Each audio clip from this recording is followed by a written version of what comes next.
Programa livre para todos os públicos. Boa noite, sejam bem-vindos. Vamos iniciar o nosso segundo episódio da imersão na educação e na saúde. Hoje nós teremos o tema Conexão e Mente, com dois profissionais na área da medicina, na área da fisioterapia, que vai estar trazendo informações importantes para a sociedade e nós teremos também perguntas que o telespectador vai nos enviar. Então fique conosco que nós estamos começando agora.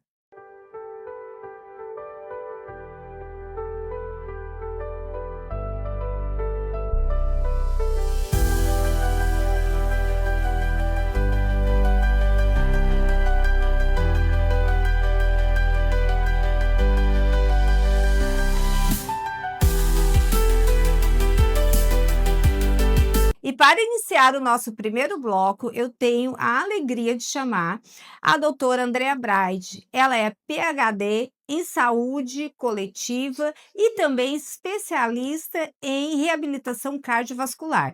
Andrea, por gentileza, chegue aqui, querida. Boa Obrigada. tarde. É uma honra te receber. Vamos sentar, por Igualmente. favor. Andréia, fala um pouco para nós, né, da sua trajetória, né, da sua atuação neste momento, até para que os nossos telespectadores consigam entender um pouco sobre a tua prática na fisioterapia e nas reabilitações. Eu sou especialista em reabilitação cardiopulmonar. A gente tem o prazer de trabalhar com exercício, com movimento, com saúde, né? Então, nosso principal objetivo é cuidar da saúde através do movimento.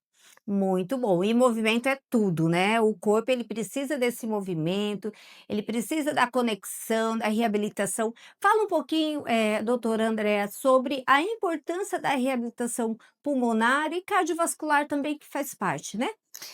Olha, Helenise, é muito importante que a gente entenda, né, que o formato de reabilitação cardiovascular ou cardiorrespiratória, muitas vezes também chamada de cardiometabólica, dependendo do tipo de proposta, né, que a gente for acompanhar, é muito interessante que nós possamos compreender que não é feita única e exclusivamente para quem tem algum tipo de doença, né, já. A gente fala de um programa de exercícios monitorizado, dentro de uma perspectiva onde a gente gosta e vê a importância dessa relação do trabalho de corpo e mente. Temos diversas possibilidades de trabalhar com esses exercícios, sejam eles de exercícios de força, exercícios aeróbicos, e muitas vezes incluindo, né, na forma de desenvolver esses exercícios, um suporte também na condição pulmonar desses indivíduos, né, ou seja, da população de modo geral.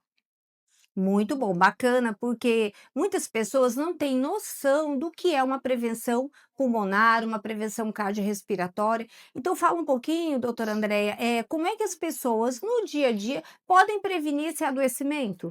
Bom, a gente hoje traz muito a ideia que é um foco que tem sido muito discutido, né? Hoje, exercício físico é falado como realmente algo que ajuda a prevenir a chegada de doenças.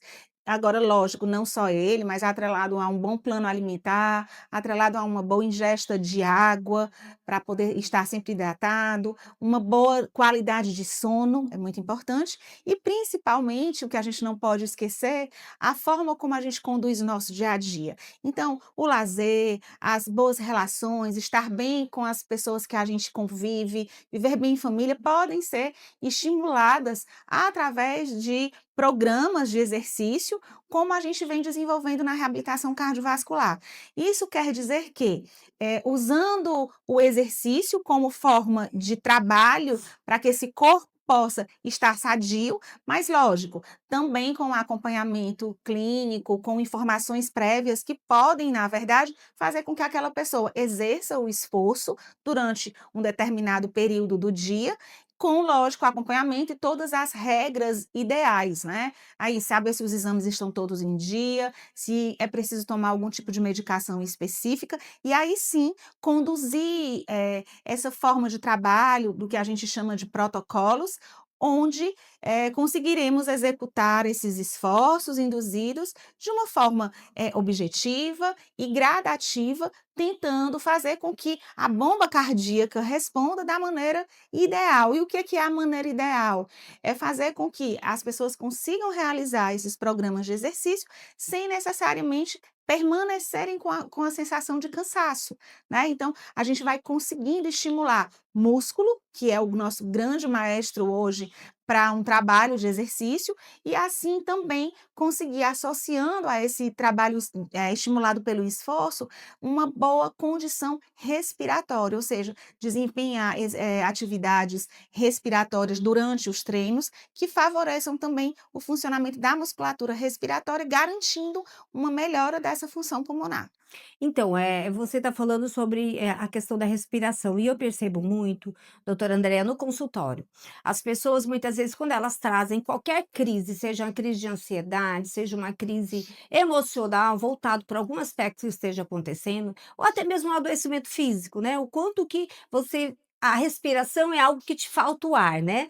E eu digo sempre: "Gente, olha, a respiração quando você nasce diz que está vivo porque está respirando, né. Quando você morre, não tem a respiração. Então a respiração, ela é uma medicação natural, você saber respirar, né, entender, né, que a respiração você precisa, dependendo do que você está querendo provocar no seu organismo, né, sincronizar, até porque o coração, ele vai ser bombeado aí por meio dessa respiração também, né. E quantas vezes também eu percebo que falta psicoeducação para as pessoas, para o coletivo, né, a sociedade, muitas vezes, assim, é tratar, tomar a medicação, mas às vezes não é só você tomar a medicação. A questão dos hábitos, como você falou, a questão da alimentação, a própria questão da evitação ao estresse, porque o nosso coração sofre, o nosso pulmão sofre, né, os nossos órgãos vitais sofrem, então é importante também a conscientização. E eu trabalho muito com meus pacientes a questão da psicoeducação. Então, psicoeducar alguém para que possa ter, uma condição de vida melhor, uma qualidade de vida melhor, muitas vezes perpassa pelo todo, pela família, né. Isso. Como é que você vai tratar alguém que está passando por algum problema cardiorrespiratório se a família não colabora, né. Então, me fala um pouquinho dessas situações que chegam no consultório para você. Muitas vezes o paciente ele está engajado, mas a família não está engajada, e aí o tratamento ele não acontece da forma, né, mais eficiente, né, com sucesso e um tratamento que reabilite de fato a pessoa. Então comenta um pouquinho para nós. Olha, Helenice, você falou de uma coisa muito interessante, né? Que é essa conexão. Você abriu, na verdade, a nossa conversa falando dessa importância da conexão corpo e mente. Quando a gente traz à tona um assunto como programa de reabilitação cardiovascular, ou pulmonar, ou cardiometabólica, a primeira coisa que a gente entende é conversar um pouquinho com essa pessoa para entender como é que funciona o contexto de vida. Não é simplesmente fazer um exercício de forma específica e tchau, né? E tudo vai se resolver como se fosse um passe de mágica. Existe toda a necessidade de um processo de avaliação, conhecer um pouquinho além dessa história de vida, conhecer o contexto da pessoa, né? Onde ele mora, com quem ele vive, o que que ele trabalha, como é que é o dia a dia dele, como é que ele dorme, como é que ele acorda, ou seja, conhecer a vida dessa pessoa. E muitas vezes me perguntam assim: mas por que que você precisa saber de tudo isso?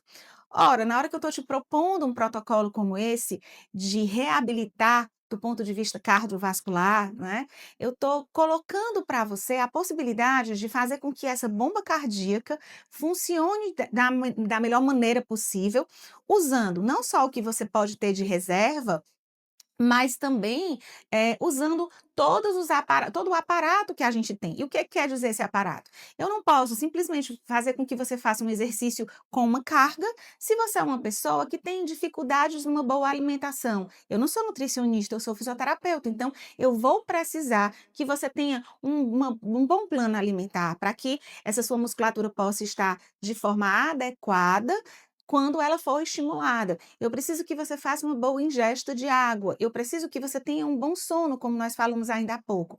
E aí a gente traz, como é que funciona essa rotina? Será que no seu dia a dia você tem condições de fazer isso de uma forma mais disciplinada? E tem muito dessa questão do autocuidado.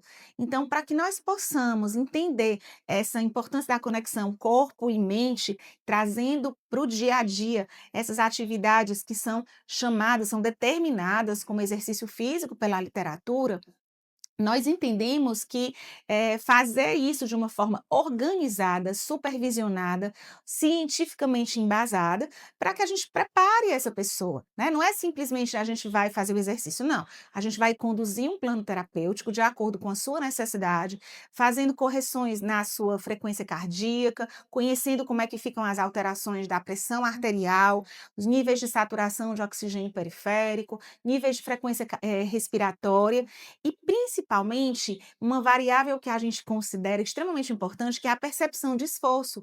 Ou seja, cada um tem uma forma de perceber o seu esforço. Então, na hora que eu faço uma proposta de um programa, né, de um treinamento de exercício físico supervisionado, eu tenho que entender como é que o organismo dessa pessoa vai reagir. Então, às vezes, a pessoa vai tendo uma melhor resposta, uma resposta mais rápida, e para outras pessoas essa resposta é mais lenta e precisa de alguns cuidados específicos.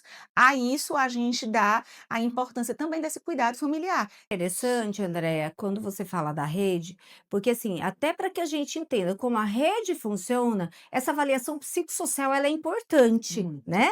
muito. Saber sobre o entorno, saber sobre, né, como é que funciona isso no psicossocial. E é interessante porque muitas vezes o paciente ele está no leito, muitas vezes o paciente ele está impossibilitado de falar. Então, para que uma reabilitação realmente aconteça, eu estou falando aqui com o meu olhar, tá? Pela lente da avaliação neuropsicológica. Eu preciso de dados. Dados que muitas vezes o paciente não tem condições de falar. Dados que eu preciso que o familiar ou alguém que está muito próximo, fazendo esse papel de rede, vai proporcionar para que eu possa, a partir dali, pensar num plano terapêutico, né? É. E esse plano terapêutico, ele é fundamentado. Às vezes as pessoas dizem assim, ah, é um protocolo igual? Não existe protocolo igual, não existe anamnese igual, né? Muitas vezes em supervisão, as minhas alunas e alunos perguntam, professora, manda aí um formulário para mim, manda uma anamnese, manda um protocolo de avaliação psicossocial. Eu digo, cada caso é um caso. Claro que tem dados básicos de identificação, mas cada caso é um caso, porque o que o seu João recebe no entorno dele não é o mesmo que o seu Francisco, né? A própria Isso. condição do ambiente onde ele está inserido, a condição socioeconômica, a condição, né, afetiva desse tratamento, porque existe afeto também. Quando nós falamos de corpo e mente, nós estamos falando de uma conexão onde não dá para separar, né, mente do corpo, nós somos integrados. Então, saber sobre esse sujeito, essa pessoa que é o seu Antônio, que é a dona Maria, que é o seu Francisco, sobre a história de vida dele, já é meio caminho, né, para um tratamento adequado e mais eficaz também uma adesão, né, que eu percebo que é o que tem mais, né, dificuldade, até porque tem quebras, né, e É. evasões. Você sabe, você traz uma coisa, Helenise, muito importante, né, que é essa questão, essa percepção do autocuidado, essa autopercepção do esquema corporal. Muitas vezes a gente se pega ouvindo pacientes assim: "Ah, mas, eu queria ir para academia, porque na academia eu vou malhar de uma forma diferente, eu vou criar músculos, né, de uma forma diferente".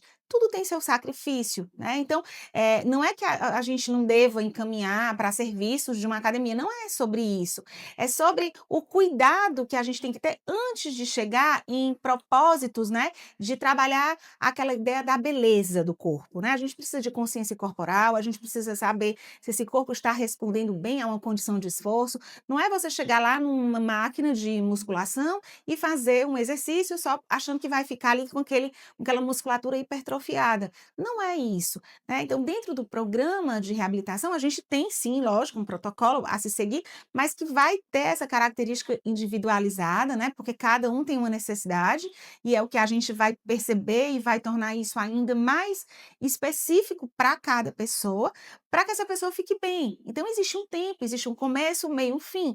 Existem pessoas que não querem, que não desejam sair desse espaço numa forma de alta. Então elas recebem a alta daquele programa que foi pré-determinado e pretendem continuar num outro formato, né? Estimulando mais a questão funcional, estimulando mais a questão cognitiva e principalmente o espaço de socialização.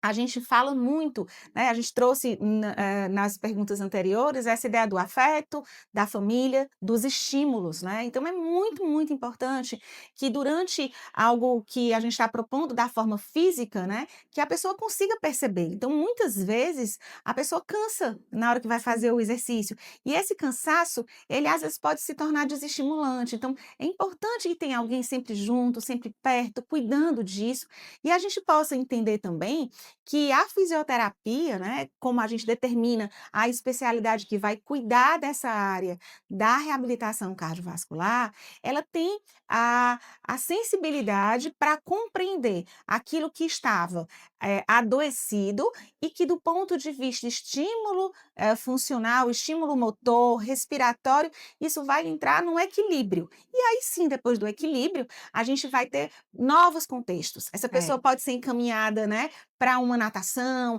para uma caminhada, para um trabalho na praia. Mas muitas vezes a pessoa, ela não tem condições de decidir por ela.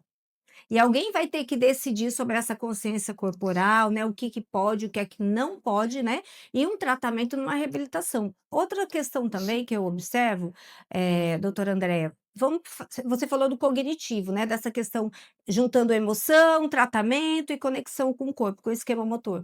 Mas essa consciência corporal, ela passa pelo afeto. Né, de como eu estou, como eu me percebo, qual o valor que eu tenho para essa adesão ao tratamento. O que que eu quero com esse tratamento de fato, né? Apenas, voltar a andar, a reabilitar algo que não está legal, por exemplo, a questão cardiorrespiratória? Não, é muito mais do que isso, né. Então você percebe que em alguns momentos vai precisar lá dessa rede de apoio para que possa estar interpretando o que deve ser feito e ajudando a pessoa a aderir ao tratamento. Em outros momentos, a pessoa tem essa própria consciência, né, e você vê que o tratamento flui. Então não tem tratamento sem emoção, não tem E tratamento sem amor, né, sem esse isso. autocuidado. Então eu digo sempre: "Olha, quando o paciente ele chega no consultório para fazer uma avaliação neuropsicológica, para reabilitar um déficit de memória, reabilitar questões cognitivas ou motoras, eu pergunto para ele qual é a expectativa em relação à adesão ao tratamento, o que que ele espera, né, e quem está com ele nessa jornada, porque Isso, é importante, porque muitas isso. vezes a pessoa sozinha ela desiste, né, então é importante que a rede de apoio esteja junto, basta uma pessoa junto, já é uma rede, né. É interessante, Lenice, que a gente tem hoje, né, são os dados da Organização Mundial de Saúde, que a doença cardiovascular é a doença que mais mata no mundo hoje. E existe uma preocupação, para nós, principalmente mulheres, é a doença que mais mata as mulheres hoje, né, a doença crônica não transmissível que mais mata, isso é estatística. E a gente, por exemplo, está num momento onde a gente está no mês como a Outubro Rosa, e que a gente faz uma alusão à prevenção do câncer de mama, mas eu diria que, para além disso, né, então a gente tem que cuidar da saúde do coração também, né, não é só porque a gente está no Outubro Rosa que a gente vai esquecer que existe para além de outros cuidados. Então, o exercício, esse cuidado com o coração, ele faz parte desse princípio onde nós entendemos que preservar a função cardíaca com, esse programa de exercício que nós bem falávamos agora, vai, com certeza, fazer com que essa pessoa se sinta mais estimulada para o seu dia a dia, né. Uhum. Lógico, se ela tem uma família que apoia, se ela tem um parceiro que apoia, se ela tem um médico que faz o acompanhamento clínico, e aí ela pode se associar a essa condição do multiprofissional, né, que é interdisciplinar também. Então, a gente aqui trabalhando junto, a fisioterapia, psicologia, a nutrição, é uma cadeia que vai se formando para gerar o bem-estar desse paciente a partir do que foi proposto com o programa, e aí Maravilha. estimular esse autocuidado. Maravilha. Agora, para fechar esse bloco, eu gostaria que você falasse se existe alguma questão postural, né? Porque eu não entendo na minha área, mas é a sua, que pode estar ajudando nessa questão da própria respiração, essa questão cardiovascular. Existe postura para dormir, existe postura para sentar, ficar em pé, que pode ajudar nessa reabilitação e para manter uma saúde mais equilibrada? Bom, a postura a gente sabe que é extremamente importante, né, para a gente manter essa cadeia musculoesquelética. Muitas vezes a gente se pega em posições, posturas viciosas, mas quando a gente fala de exercício, a gente também fala de fortalecimento dessa musculatura, né? O músculo é o nosso grande carro nobre aí para manter essa boa condição desse equilíbrio músculo-esquelético. Então, com certeza, se a gente tem uma postura adequada, a gente consegue também fazer um bom estímulo da musculatura respiratória, né? E aí a gente ativando esse diafragma, a gente conseguindo manter de forma associativa, com certeza a gente vai manter uma boa postura, mas a gente precisa estimular, né? A gente não vai fazer um exercício e achar que vai resolver o problema, mas a respiração ela se beneficia muito, principalmente das orientações. A gente não tem só músculo que a gente visualiza, né? Por exemplo, um bíceps, um quadríceps, a gente tem o diafragma, que é uma musculatura respiratória que a gente não vê e que tem uma relação direta, inclusive, com a questão postural, sim, que a gente precisa manter esse nível de fortalecimento para, lógico, ajudar em manter essa postura, né? No mínimo elegante e sadia. Como você está agora, né, respirando super bem, né, e demonstrando aqui para os nossos telespectadores. Muito obrigada, doutora Andréia, foi excelente as suas colocações, assim, eu acredito que ajuda as pessoas a entenderem um pouco mais, né, sobre a importância dessa respiração e o quanto que isso vai influenciar aqui, né, nessa questão Isso. do nosso processo cardíaco, né, essa respiração cardiorrespiratória. Muito obrigada e já já nós Obrigada, teremos perguntas dos obrigada, telespectadores. Lenise, foi um prazer.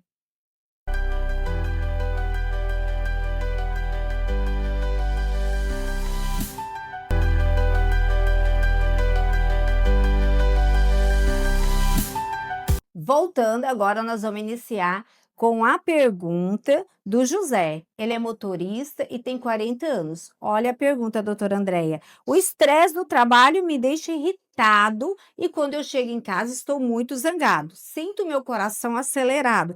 Como posso controlar isso? Olha, José, né, a nossa dica para você, né, que você ao chegar em casa, depois de um dia de trabalho onde você traz isso, procure colocar uma roupa leve, comer uma fruta, tomar um suco e vá fazer uma caminhada, né, fazer uma caminhada por um lugar próximo à sua casa, que você possa caminhar de forma livre, fazer uns alongamentos, né, para poder esticar um pouquinho o corpo e respirar fundo, né, pensar um pouquinho no seu dia a dia. Isso vai te ajudar muito. Uma caminhada de pelo menos 30 minutos vai fazer toda a diferença na sua vida. A diretriz hoje de reabilitação, ela fala que pelo menos 150 minutos de exercício por semana. Então, se você todo dia chegar em casa e trocar de roupa, coloca um tênis simples mesmo, bota uma roupa leve e vai fazer uma caminhada por um quarteirão, tomando cuidado, né, para prevenir quedas, prevenir machucados, mas você vai ver como vai fazer a diferença. Na hora que você chegar em casa, você ao longo dos dias vai ver como isso vai ser importante para você e um pouquinho, né, 30 minutos do seu dia que você vai estar construindo saúde e liberando o seu estresse, porque o exercício físico, ele faz isso.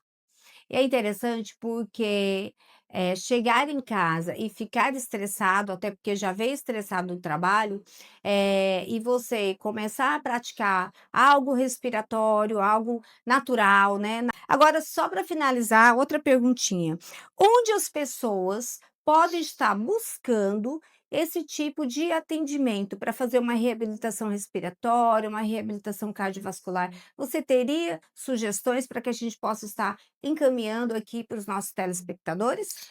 Bom, existem hoje serviços específicos, né, especializados. Nós já temos esses serviços no estado.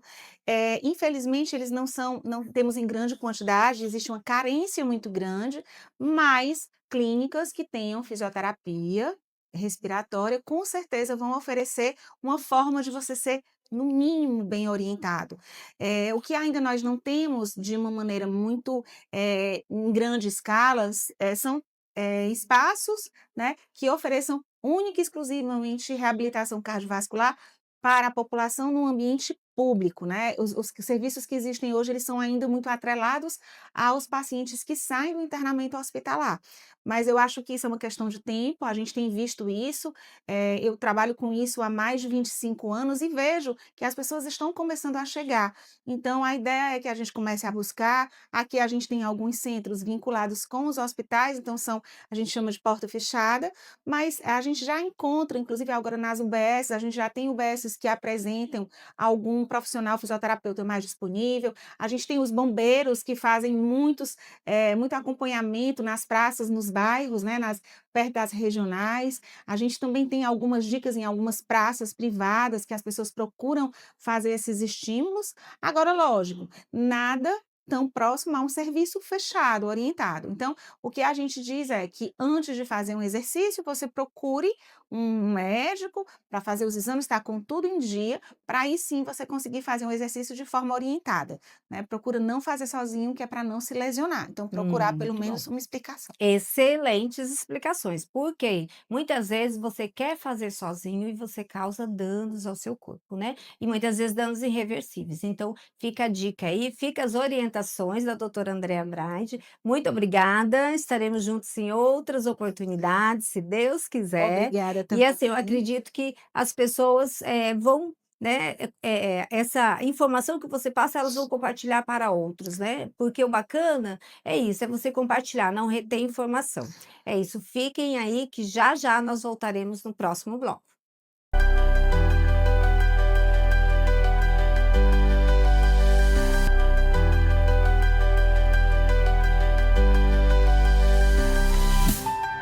Estamos de volta no segundo bloco do programa Imersão na Educação e Saúde. Eu sou Helenise Machado, psicóloga e neuropsicóloga, e agora nós vamos chamar o médico especialista em medicina preventiva, que vai estar falando sobre nutrologia, prevenção, saúde e essa conexão que é tão importante na nossa vida.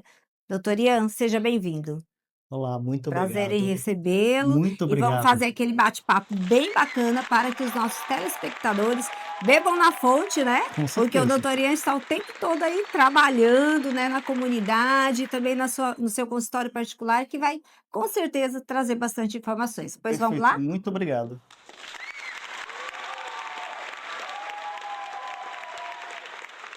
Doutor Ian, para iniciar, eu gostaria que o senhor falasse um pouquinho sobre a prevenção. Como é, você como médico que trabalha com a medicina preventiva, como é que você poderia orientar as pessoas que estão nos assistindo da melhor forma de prevenção, independente de ser criança, de ser um adulto ou idoso, mas que os pais também podem estar trabalhando essa prevenção e até mesmo uma reabilitação voltado para essa questão da saúde. Perfeito. Muito interessante essa pergunta, doutora Lenise.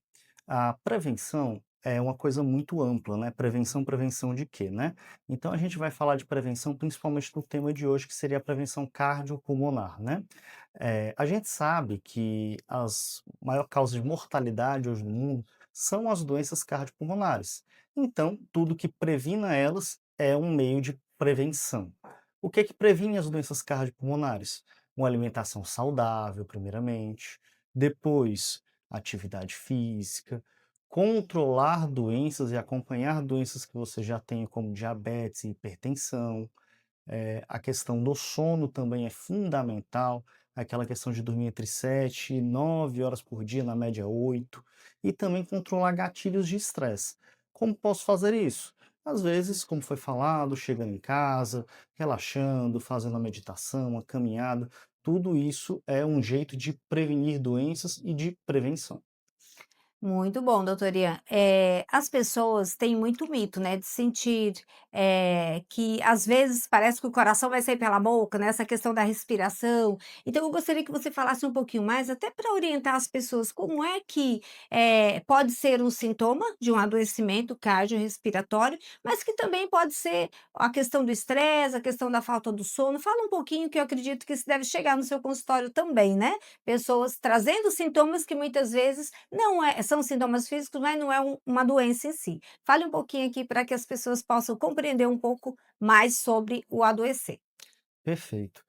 Falando um pouquinho do que você perguntou, muitas vezes existem alguns sintomas mais inespecíficos, como coração acelerado, dor de cabeça, que muitas vezes pode ser associado a alguma doença.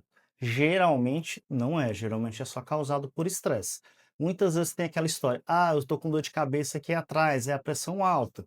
Muitas vezes vai coincidir mesmo, se você tiver com dor, sua pressão vai subir, mas nem sempre é isso. Normalmente, tá, a pressão já estava alta, quando está com a dor fica mais alta ainda, então você acaba verificando. Essa dor de cabeça muitas vezes é de outras coisas, muitas vezes tensional, um dia mais estressante, um dia mais puxado no trabalho, um dia que você não bebeu água direito, um dia que você passou uma raiva no trânsito, não sei. Tudo isso vai gerando tensão ao longo do dia e gera alguns sintomas. Outro que você chegou a comentar, que é muito interessante, é a questão ali da taquicardia, que é quando o coração bate mais rápido, né? Que dá aquela sensação de falta de ar. 90% das vezes está ligado à ansiedade. Como é que eu vou saber? Geralmente pode ter algum fator emocional por trás, ou uma preocupação excessiva com o futuro, uma dificuldade ali para se concentrar, tudo isso pode acabar sendo ansiedade. Se tiver relacionado, pode ser. Quem é que vai te dar certeza? Só na consulta realmente com o médico.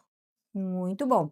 E assim, fatores de risco, né? Porque nós estamos falando de prevenção, de saúde, de alimentação, também de hábitos saudáveis. Fatores de risco. Existe fatores de risco que você já consegue perceber essa predisposição no desenvolvimento da pessoa, por exemplo, à medida que você vai envelhecendo, você vai percebendo que algo vai ficando diferente. Então, pode ser já fatores de risco que estão sinalizando um adoecimento, doutor? Olha, você fez uma pergunta muito legal. Existem algumas coisas que a gente consegue ver fácil e outras nem tanto. Uma dessas que a gente não consegue ver bem fácil, que é uma coisa que é muito trabalhada na reabilitação, é a questão da sarcopenia. O que é sarcopenia? É uma diminuição da força muscular, pode ser em algum segmento, pode ser generalizada. Então, na sarcopenia, ela só pode ser realmente diagnosticada através ou de medição de aparelhos ou de uma biopedância, mas, trabalhando a sarcopenia, melhorando essa sarcopenia, há um auxílio à prevenção de várias doenças. Outra coisa que acontece muito, que a gente nota bastante, é que a população tem ficado cada vez mais com sobrepeso, com mais obesidade, e a gente sabe que a obesidade é um dos principais fatores de risco. Quando somos dois, uma população que não faz atividade física, uma população que está cada vez mais pesada, isso em si faz uma sinergia para ter mais doenças cardiovasculares. Ah, bacana. E aí você falou da questão cardiovascular. Eh, a questão da obesidade, a questão do sono, a questão da alimentação, ele impacta diretamente no coração ou tem outros órgãos que são impactados também? Porque fala-se de colesterol, fala-se, né, da hipertensão, fala-se, do hipotireoidismo, muitas vezes até causado por questões de sono ou uma alimentação, mas fala um pouquinho dos riscos que o coração pode sofrer diante, né, de um estresse, da uma má alimentação, né, de situações do dia a dia que pode estar acarretando, né, esse fator de risco, né. Vamos tentar puxar para uma situação mais real. Imagina que alguém tem um trabalho muito estressante o dia todo e está vendo aquela situação estressante constantemente, sem descanso, sem descanso, sem descanso. Ela acaba que o corpo ele vai se sobrecarregando como um todo. Nessa sobrecarga, inicialmente, a gente aguenta. Passa um mês, 2 meses com a gente aguentando, mas depois de um ano vivendo isso, dormindo mal, comendo mal, não relaxando, num trabalho estressante, não fazendo atividade física, o corpo ele começa a manifestar algumas coisas. O corpo ele começa a aumentar o açúcar no sangue, porque está com bastante cortisol circulando pelo estresse, não só por isso, mas por outros motivos também. Ele começa a fazer a pressão subir cada vez mais, e com o tempo isso vai gerando doenças mais sérias. No começo da pergunta, você perguntou só o coração sofre. O coração é o que a gente fala mais, mas os outros órgãos todos, eles ficam sobrecarregados. Ligando um pouquinho o colesterol alto bastante tempo, vai lá e deposita gordura no fígado, que pode levar à cirrose.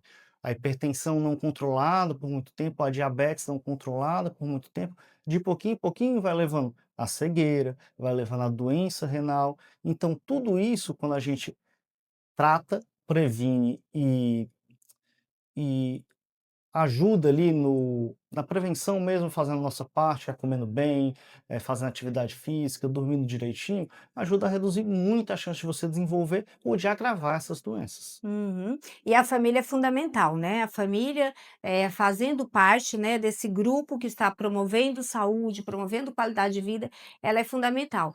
E aí, doutor Ian, você comentando e eu pensando aqui, né, o quanto que muitas vezes as pessoas chegam para você e falam assim: "Ah, estou com meu colesterol alto", mas a pessoa é magra. Você associa colesterol alto somente se a pessoa, pelo menos eu, né, que sou leiga na área, né, se a pessoa está acima do peso, né? E como é que acontece isso, doutora? É uma pessoa magra e um colesterol alto. É possível realmente? Porque eu já tive diagnóstico de colesterol alto, eu super magra em cima do peso, né? E eu digo, mas onde é que eu estou errando? Então, fala um pouquinho desses erros que acontecem, né, na nossa alimentação e que nem por isso você estar magra quer dizer que você tem saúde. Muitas vezes você pode ser uma bomba relógio, né? A qualquer momento pode acontecer algo danoso à sua vida, à sua saúde, né? Fala um pouquinho como é que isso acontece no dia a dia lá no seu consultório e como é que você orienta, para que os telespectadores possam, né, entender um pouco mais. Perfeito. A questão do colesterol, tá? Com os estudos foi se mostrando que existe uma carga genética muito importante. Então, existem algumas pessoas, não todas, mas mesmo aquela pessoa que faz atividade física, come direito, toma ali as vitaminas que tem que tomar quando precisa, vai acabar tendo colesterol por questões genéticas mesmo, colesterol alto por questões genéticas. Entretanto, essa não é a maioria dos casos. Muitas vezes, uma alimentação ruim, cheio de ultraprocessados, fritura, aqueles doces que são gostosos, mas que não são bons, né, não são saudáveis, acabam aumentando esse colesterol com o tempo. Deixa eu fazer outra pergunta interessante que veio aqui à minha mente agora. As pessoas que são tabagistas, né, e as pessoas que fazem consumo diário ou regular de álcool, eles têm essa propensão ao colesterol ou até mesmo esse problema cardiovascular? Voltando naquele exemplo que eu dei do seu João, que está todo dia ali muito estressado. O estresse pode não ser necessariamente o trabalho, pode ser só o cigarro. O cigarro ele vai ter esse mesmo efeito no corpo, ele vai levar o corpo a ter um estresse dentro dele, que a gente chama de estresse oxidativo, né, um nome bonito para isso. E esse estresse oxidativo, de pouquinho em pouquinho, vai gerando doenças. Ele vai matando as nossas células por dentro. Chega num momento que o corpo não compensa mais. Em quanto tempo? Depende de pessoa para pessoa. Pode ser aquele que fumou a primeira vez, está fumando ali 1 ano e já desenvolve algum problema. Tem gente que vai fumar 20 anos e não vai ter, mas em algum momento vai ter, isso é fato. Uhum, muito bom.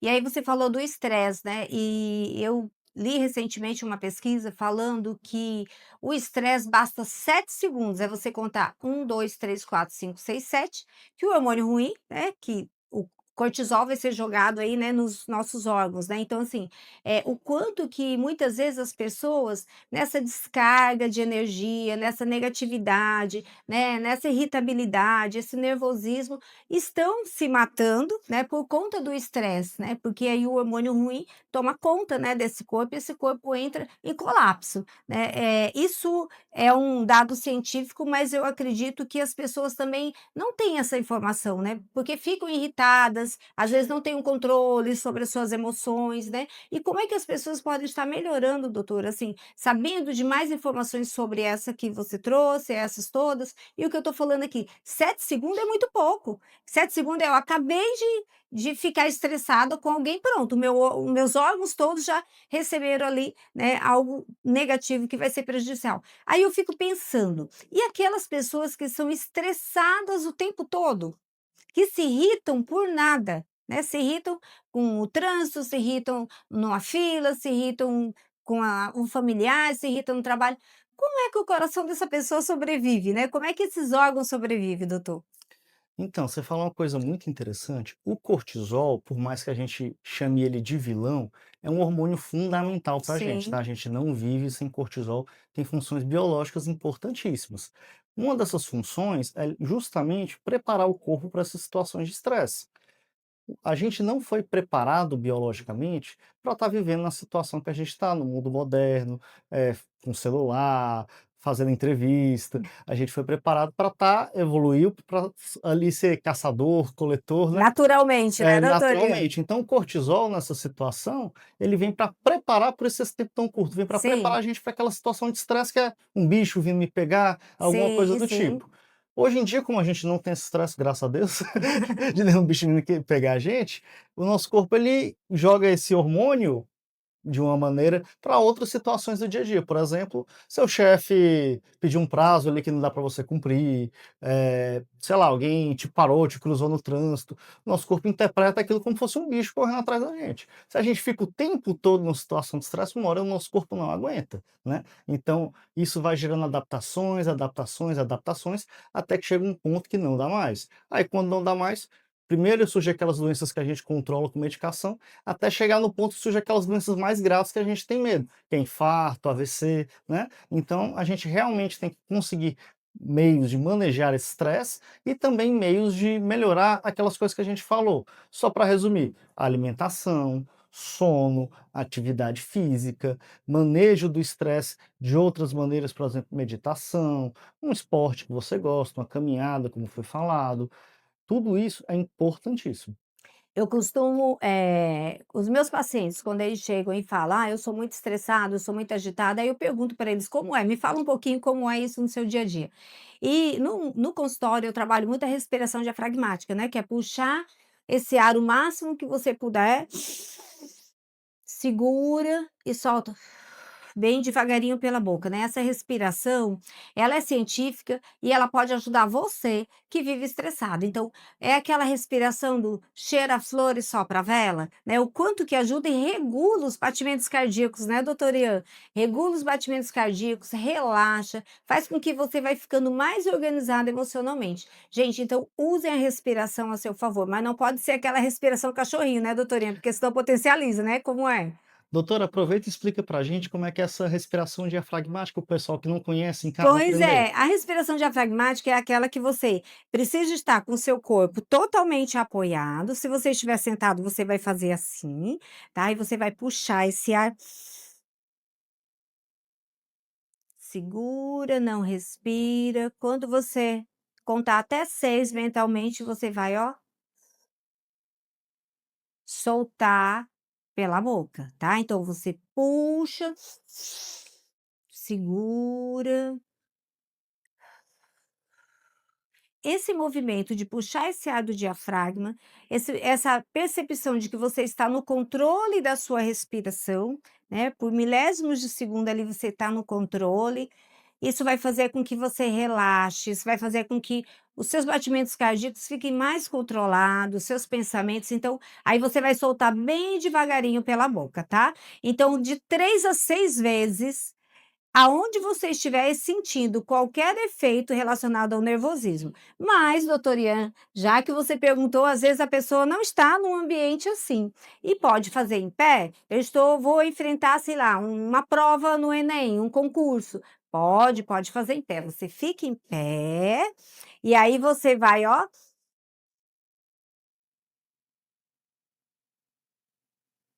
de 3 a 6 vezes, ó.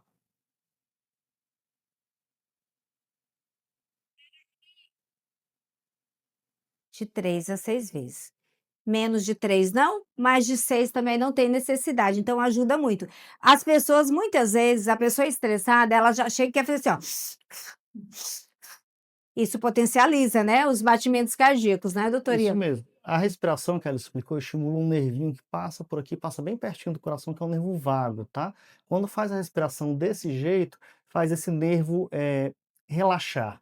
Mas ao mesmo tempo, se você fizer aquela daquele dia de pessoa estressada, Aham, né, estimula, faz o oposto. o Então, assim, oposto. você faz essa respiração, tem todo embasamento científico e vale muito a pena. Sim, é indicado para síndrome do pânico, para depressão, para fobia, para ansiedade principalmente. E eu vou dizer para vocês, eu uso no meu dia a dia. Eu ensino para meus pacientes e uso no meu dia a dia. Então é importantíssimo que vocês peguem essas dicas e que vocês comecem a utilizar isso no dia a dia de vocês, né, doutor Ian? Perfeito, Doutor Ian, agora só para a gente encerrar, perfeito. passe aqui para os nossos telespectadores como é que eles podem estar prevenindo o adoecimento, né, por meio da alimentação, por meio, da atividade física, mas também da consciência. Me fala um pouquinho como é que você faz esse treino dessa habilidade com seus pacientes. É difícil você estar numa vida que não está saudável como um todo e mudar para uma vida saudável. Exige uma coisa que é a mudança de rotina, mudança de hábito. E isso não é fácil de você conseguir fazer. Então, a gente vai trabalhos de formiguinha, né? Vai orientando, primeiro mudando uma coisinha mais leve, né? Aqueles trabalhos de choque, a pessoa mudar tudo de uma hora para outra, geralmente tende a não ser uma coisa a longo prazo, geralmente a pessoa não consegue seguir. Então, como a gente vai orientando? Aquela pessoa que não come verdura, a gente vai pede para iniciar, colocar um pouquinho de verdura no prato, mistura com a comida que já está acostumada, e de pouquinho em pouquinho ela vai aumentando essa relação, colocando mais verduras, tá? Mesma coisa da fruta. Não adianta você dizer, não, a partir de hoje só vou comer fruta.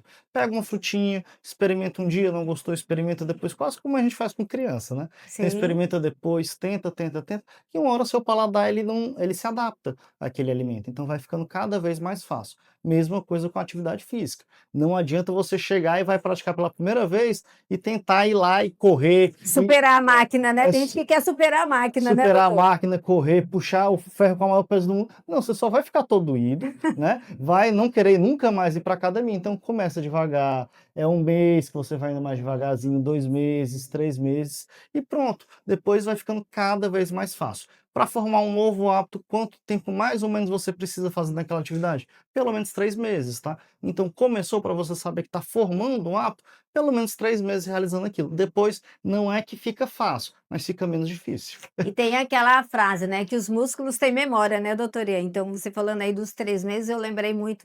E é interessante o quanto que o nosso corpo tem memórias, né, então o cheiro, tudo que passa pelos órgãos dos sentidos. Doutora Ian, foi maravilhoso, muito obrigada. Eu penso que em outros momentos a gente precisa continuar falando sobre essa conexão, né, de saúde, alimentação, sono, corpo, mente, para que a gente possa estar levando mais informações aqui para a população que nos assiste. Tô sentindo Voltamos já já, viu? tô sentindo que daqui a 15 dias eu vou voltar de novo, hein. Voltaremos, se Deus quiser. Mas muito obrigada, doutor Obrigado. Ian. Foi um prazer recebê-lo.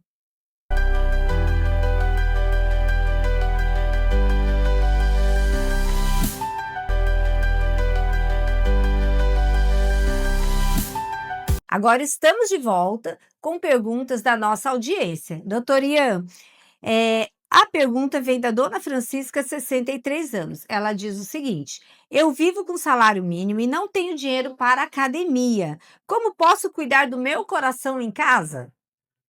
Pronto, uma pergunta muito interessante, dona Francisca, muito obrigado pela pergunta. Então, existe várias formas de você começar esse cuidado com o coração. Tem que ser um cuidado amplo, como a gente falou, né? Primeiro, sono, tem que tentar dormir aquelas 7 a 9 horas por dia. Depois, alimentação, evitar ultraprocessados, evitar aqueles alimentos mais gordurosos, mais calóricos, doce. Depois, controlar as doenças que se a senhora já tiver, hipertensão, diabetes, colesterol alto, se tiver obesidade, acompanhar esse peso. Depois, começar com outro cuidado. O que é outro cuidado? É fortalecer esse coração.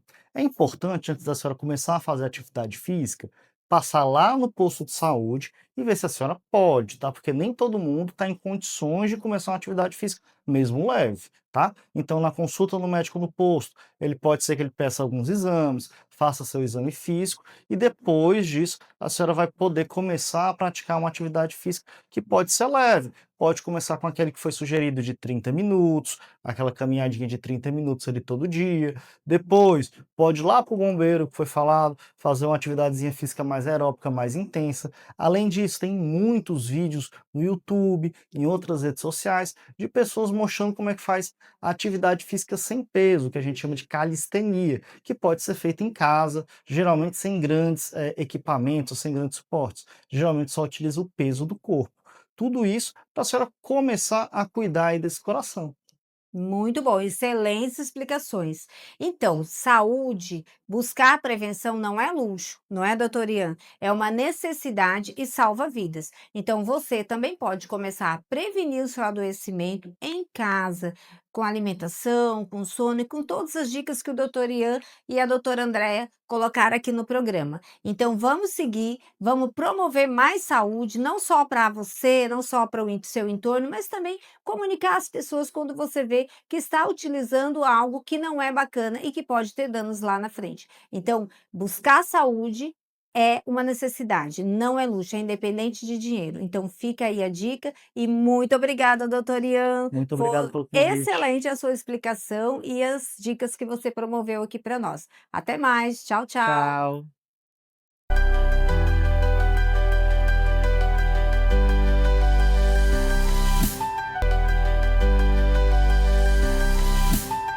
Encerramos o nosso segundo programa, Imersão na Educação e Saúde, que está no ar toda terça-feira, às 21 horas, com reprise aos sábados, 8 horas, na TV União. Então você não perca, chame os amigos, ative as notificações e venha participar, porque nós estamos levando informações que com certeza vai acessar a sua vida e você vai compartilhar para a comunidade e se beneficiar. Então venha conosco, não perca, eu preciso que vocês estejam aqui conectados para que a gente possa aumentar as informações para a população. Venha conosco, não perca o nosso programa.